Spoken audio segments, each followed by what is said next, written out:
Hi guys, this is Mujibar, welcome back to our channel. Guys, काफ़ी सारे student को मैंने कहते हुए सुना है जो कहते हैं मेरी इंग्लिश वीक है। हाँ गाइस, मैंने बहुत सारे स्टूडेंट्स को देखा है, उनके कमेंट्स भी देखे हैं जो कहते हैं कि मेरी इंग्लिश कमज़ोर है, मेरी इंग्लिश वीक है।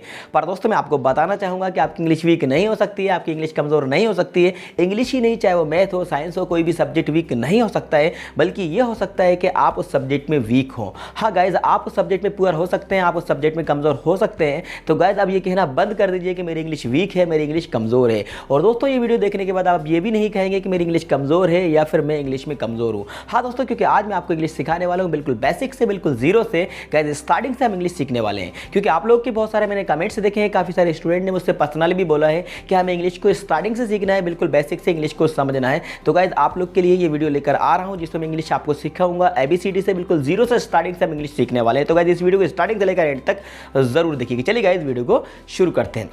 देखिए गाइस, सबसे पहले मैं आपको बता दूं, इंग्लिश सीखने के लिए जो हम इंग्लिश को बोलते हैं या फिर इंग्लिश को हम जो ट्रांसलेट करते हैं, समझते हैं, उसमें सबसे ज़्यादा इंपॉर्टेंट रोल प्ले करता है सब्जेक्ट। हाँ गाइस, सब्जेक्ट का बहुत ज़्यादा इंपॉर्टेंट रोल प्ले होता है। तो गाइस, सबसे पहले आपको पता होना चाहिए सब्जेक्ट क्या होता है। अब गाइस, ये सब्जेक्ट क्या होता है, इस सब्जेक्ट को समझने के लिए हमें स्टार्टिंग से बेसिक को समझना होगा, इसके अल्फ़ाबेट्स को समझना होगा। उसके बाद फिर मैं आपको सब्जेक्ट के लेकर आऊँगा, सब्जेक्ट के ऊपर लेके आऊँगा कि सब्जेक्ट क्या होते हैं। तो चलिए गाइस, सबसे पहले हम यही समझ लेते हैं, इसके अल्फ़ाबेट्स। तो गाइस, जो इंग्लिश होती है, इसमें जो अल्फ़ाबेट्स हैं वो ए से लेकर जेड तक 26 होते हैं। ABCD जिनको अल्फ़ाबेट्स कहा जाता है, ये आप सभी बहुत अच्छे तरीके से जानते हैं। लेकिन स्टेप बाय स्टेप आप समझते जाइए तो आपको समझ में आ जाएगा कि सब्जेक्ट क्या होगा, और उसके बाद जो कुछ मैं आपको बताने वाला हूँ वो चीज़ आपको अच्छे तरीके से समझ में आ जाएगी यदि आप इसको ABCD से ही समझते हैं।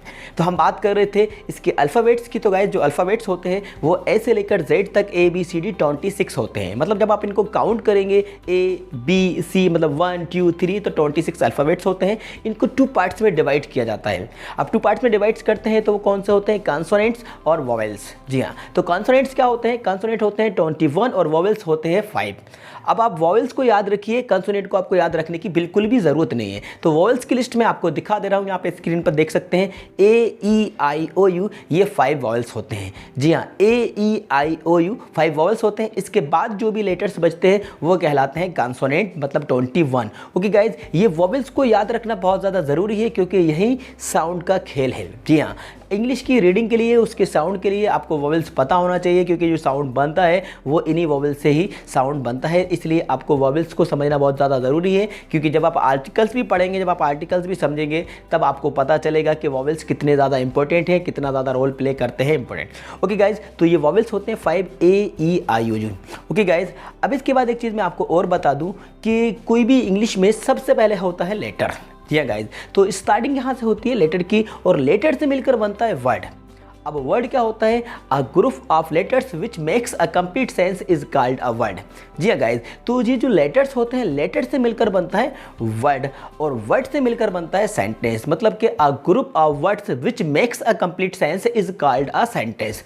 ओके गाइज, तो सबसे पहले लेटर्स, अब लेटर से बढ़ के क्या होगा, वर्ड आएगा, और वर्ड से बढ़ के क्या आएगा, सेंटेंस। उसके बाद आपका पैराग्राफ, स्पीच होगी। ओके गाइज, अब लेटर मैंने जैसे अभी आपको बताया, ABCD ये अल्फ़ाबेट्स, ये लेटर्स हैं। इसके बाद वर्ड और फिर सेंटेंस। तो इसके एग्जांपल्स देख लीजिए, मैं आपको बता दूं, जैसे कि A और B, ये C अपने आप में ये क्या है, लेटर है। इसके बाद ये जो वर्ड है, जैसे कि बुक है, पेन है, डॉग है, कैट है, ये क्या है, वर्ड है।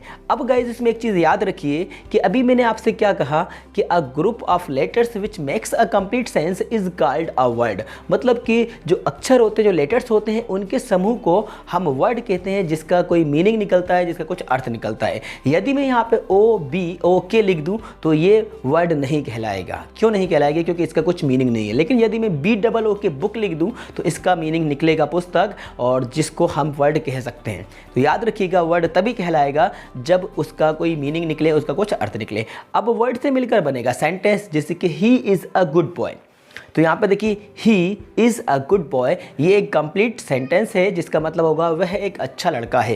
He is a good boy, वह एक अच्छा लड़का है। ओके गाइज, तो हमने लेटर्स को समझा, इसके बाद हमने वर्ड को समझा, इसके बाद हमने सेंटेंस को समझा। अब बात करते हैं मेन पॉइंट की, जो मैंने स्टार्टिंग में आपको बताया था, सब्जेक्ट। जी हाँ, तो गाइज, सबसे पहले आपको पूरे सेंटेंस को समझने के लिए, या इंग्लिश को ट्रांसलेट करने के लिए, या हिंदी से इंग्लिश या इंग्लिश को हिंदी में ट्रांसलेट करने के लिए पूरा फोकस आपको, पूरा निशाना आपको लगा देना है इस सब्जेक्ट पे। जी गाइस, अब ये सब्जेक्ट क्या होते हैं, सब्जेक्ट की लिस्ट में आपको बता दे रहा हूँ, आप इसको पहले देख लीजिए ध्यान से।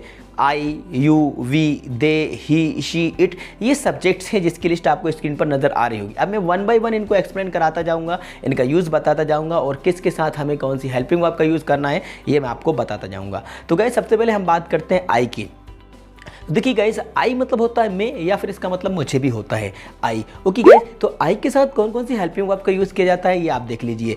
प्रेजेंट, पास्ट, फ्यूचर, तीन हमारे जो टेंस होते हैं, तो वो तीन टेंस में, प्रेजेंट में, पास्ट में और फ्यूचर में आई के साथ कौन कौन सी हेल्पिंग वर्ब यूज़ होंगी ये जानना आपके लिए बहुत ज़्यादा ज़रूरी है, क्योंकि यदि आप इसको समझ लेते हैं तो आपको आगे टेंसेज में प्रॉब्लम नहीं जाएगी। आगे जब आप ग्रामर को समझेंगे, पढ़ेंगे, जो नेक्स्ट टॉपिक को आप पढ़ेंगे तो उसमें आपको बिल्कुल भी प्रॉब्लम नहीं जाएगी। तो पहले आप जान लीजिए आई के साथ क्या क्या आता है। देखिए, प्रेजेंट में आई के साथ यहाँ पे हम यूज़ करेंगे हेल्पिंग वर्ब डू। जी हाँ, आई के साथ क्या होगा, आई के साथ डू आता है, आई के साथ डू और आई के साथ एम आता है। जी हाँ, याद रखिएगा, आई के साथ डू आएगा, आई के साथ एम आएगा, और ये जो आई है आई के साथ आएगा वॉज, और आई के साथ आएगा विल, आई के साथ आएगा आपका हैव। तो आप लिस्ट देख सकते हैं। तो यहाँ पर हमें ये जो आई है, आई के साथ हम हैव का यूज़ करेंगे, आई के साथ हम एम का यूज़ करेंगे, और आई के साथ हम वॉज का यूज़ करेंगे, आई के साथ हम हैव का यूज़ करेंगे। याद रखिएगा गाइस। ओके, अब बात करते हैं ही मतलब होता है वह लड़का, थर्ड पर्सन। जी हाँ, यदि आप किसी के बारे में बात करते हैं उसको वी, ही, और ही मतलब होता है वह, मतलब मेल के लिए यूज़ करते हैं। अब ही के साथ क्या आता है गाइस, ही के साथ जो हमारी हेल्पिंग वर्ब यूज़ होगी डज, और ही के साथ हेल्पिंग वर्ब होगी is, does, is, has, was, आप देख सकते हैं, और विल, ये ही के साथ हमारी हेल्पिंग वर्ब यूज होंगी। इसी तरह से शी है और इट है। शी मतलब वह लड़की, तो ही, शी, इट, और कोई भी सिंगुलर सब्जेक्ट नेम, तो इनके साथ जो हेल्पिंग वर्ब्स यूज़ की जाएंगी उसकी लिस्ट आप स्क्रीन पर देख सकते हैं। इनके साथ हेल्पिंग वर्ब यूज़ की जाएंगी डज, इज़, हैज़ और वाज, ये इनके साथ यूज़ की जाएंगी। अब बचते हैं हमारे कौन से सब्जेक्ट, यू, वी, दे।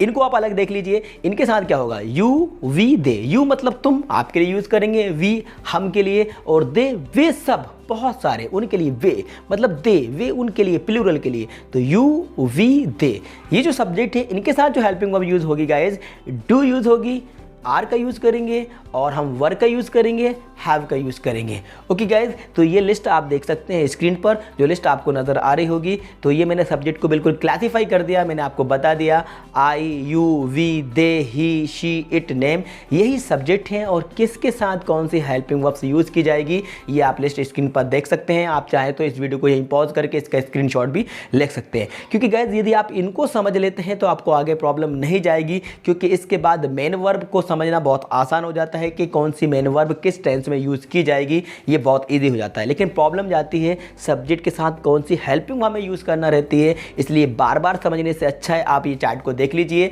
और एक बार समझ लीजिए कि कौन सी हेल्पिंग वर्ब्स कौन से सब्जेक्ट के साथ यूज़ की जाएगी। हाँ गाइस, एक चीज़ और मैं आपको बता दूं, ये जो सब्जेक्ट हैं इनको फर्स्ट पर्सन, सेकंड पर्सन और थर्ड पर्सन में हम डिवाइड करते हैं। फर्स्ट पर्सन क्या होता है गाइस, फर्स्ट पर्सन मतलब होता है आई और वी, मतलब जो स्पीकर होता है, बोलने वाला जो बोलता है वो कहलाता है फर्स्ट पर्सन, मतलब आई और वी। सेकंड पर्सन लिसनर जो सुनता है तो उसको हम कहेंगे यू, और थर्ड पर्सन जिसके बारे में हम बात करेंगे मतलब कि ही, शी, इट और या फिर नेम और दे, ये कहलाते हैं हमारे थर्ड पर्सन जिनके बारे में हम बात करेंगे। ओके गाइज, तो ये चीज़ क्लियर हो चुकी है। और सिंगुलर सब्जेक्ट कौन से हैं, प्लूरल सब्जेक्ट कौन से हैं, ये भी मैंने आपको बता दिया है। एक बार फिर से मैं आपको बता दे रहा हूँ, ही, शी, इट, नेम ये कहलाते हैं सिंगुलर सब्जेक्ट, और आई, यू, वी, दे ये कहलाते हैं प्लूरल सब्जेक्ट। ओके गाइज, तो आज के इस बेसिक चैप्टर में, आज की इस वीडियो में सिर्फ हमें यही समझना था कि लेटर क्या होते हैं, वर्ड क्या होते हैं, सेंटेंस क्या होता है और सब्जेक्ट क्या होता है। क्योंकि किसी भी सेंटेंस को सबसे पहले समझने के लिए हमें उसके सब्जेक्ट को समझना बहुत ज़रूरी है, और आप सब्जेक्ट को समझ लेते हैं उसके बाद आपका काम बहुत ज़्यादा आसान हो जाता है, बहुत ज़्यादा ईजी हो जाता है कि आप उसको किस तरीके से ट्रांसलेट कर पाएंगे। ये वन बाय वन हम अपनी नेक्स्ट वीडियोज़ में समझेंगे कि किस तरीके से कोई भी सेंटेंस को ट्रांसलेट किया जाता है, हिंदी से इंग्लिश और इंग्लिश से हिंदी। ओके गाइज, उम्मीद करता हूँ ये इन्फॉर्मेशन और ये वीडियो आपको पसंद आई होगी और आपको समझ में आ गया होगा। जो बेसिक्स आप चाह रहे थे उसको मैंने क्लियर कर दिया है। तो गाइज आज के लिए इतना काफ़ी है। तो गाइज इस वीडियो को लाइक कर देना और ज़्यादा से ज़्यादा अपने सारे फ्रेंड्स को शेयर कर दीजिएगा। और हाँ गाइज, यदि आप चैनल पर नए हैं और आपने अभी तक हमारे चैनल को सब्सक्राइब नहीं किया है तो गाइज चैनल को सब्सक्राइब जरूर कर दीजिएगा और बेल आइकन प्रेस करके नोटिफिकेशन को ऑल कर दीजिएगा, जिससे आने वाली सारी वीडियोस की नोटिफिकेशन आपको सबसे पहले मिलते रहेंगे, क्योंकि इसके बाद में और नेक्स्ट टॉपिक पर वीडियोस लेता रहूँगा। Okay guys, thank you so much.